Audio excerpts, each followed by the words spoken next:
Hello and welcome back to my channel, Checks, Captures, Threats. In this episode, we'll be going over skewers. So, last episode we went over forks, and the one before that we went over pins. This is the last part of the collection of the pins, forks and skewers, so we'll be going over a quiz next episode.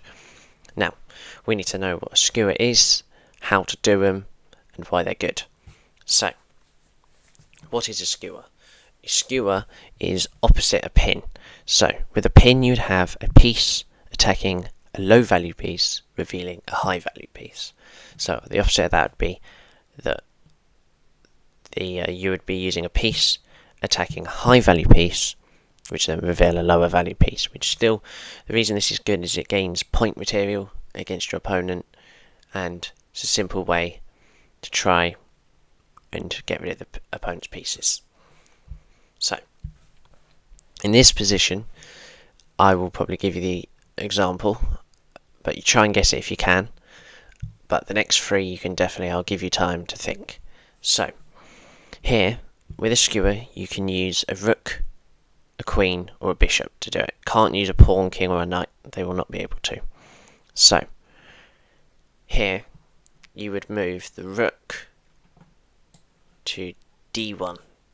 Now, this is a check attacking the king, the high value piece, the highest value on the board.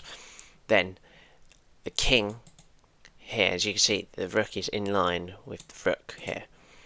So when this king would have to move, you see it reveals this, and now this would be a free capture. So this would be useful for endgames. This will always be quite the got to look out for it. Like forks in the middle game and pins early on, you've always got to see just at certain parts of the game what you can do to try and overcome the opponent. So here, this would be a very good idea to win the game. So we'll go over another example now. Now, as I said, it's not just rooks, it's bishops and queens. So in this position, I'll let you have some time.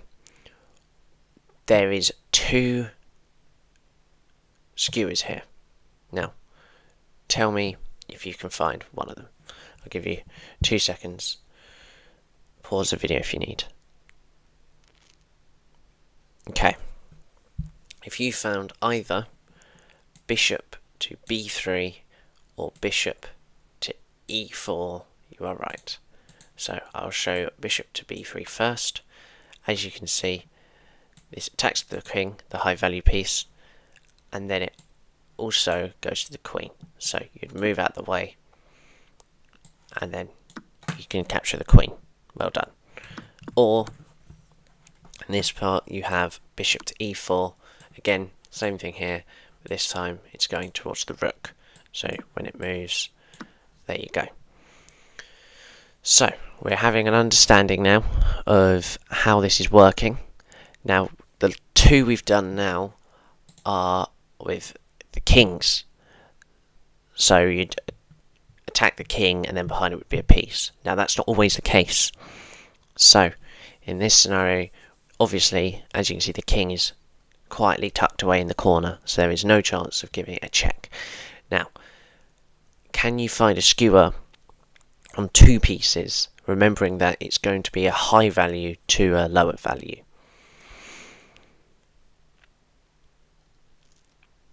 Okay, so if you saw that the rook here can go to a5, then you are correct. Now, the bishop is protecting it, so the queen cannot take this.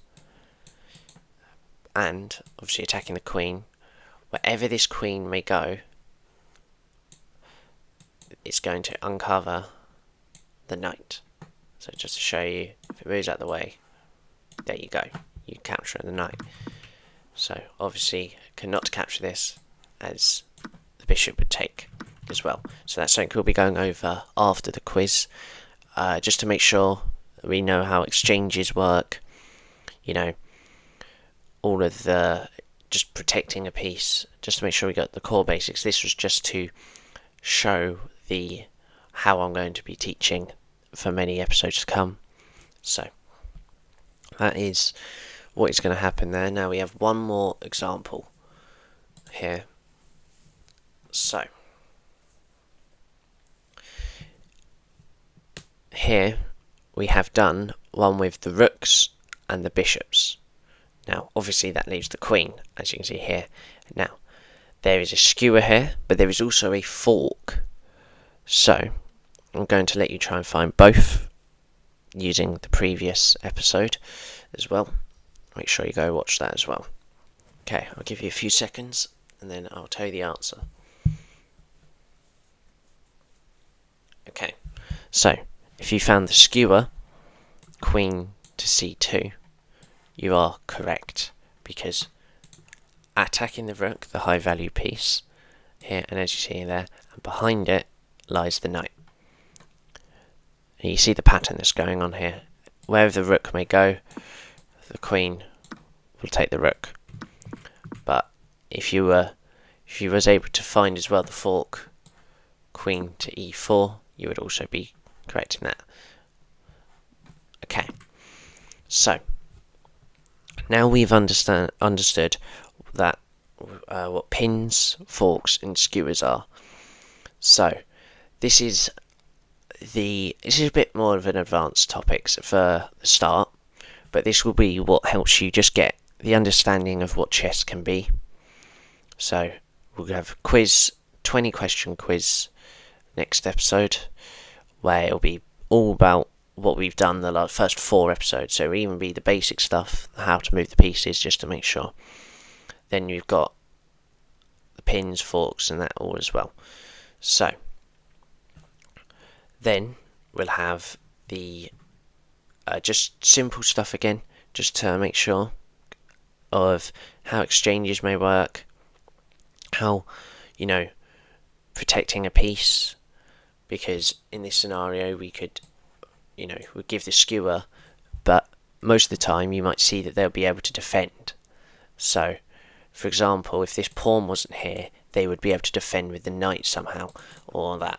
But we'll go over that in much more depth in future episodes, so here is that. Right, this is where I will conclude my video, a bit shorter today, but I think these quick 10-ish minute videos is what we're going to be using from now on.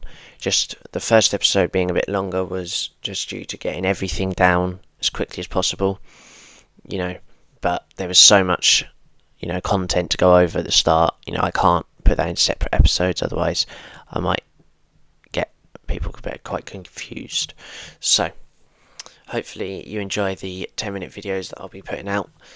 So see you next episode for the quiz. I hope you enjoy it.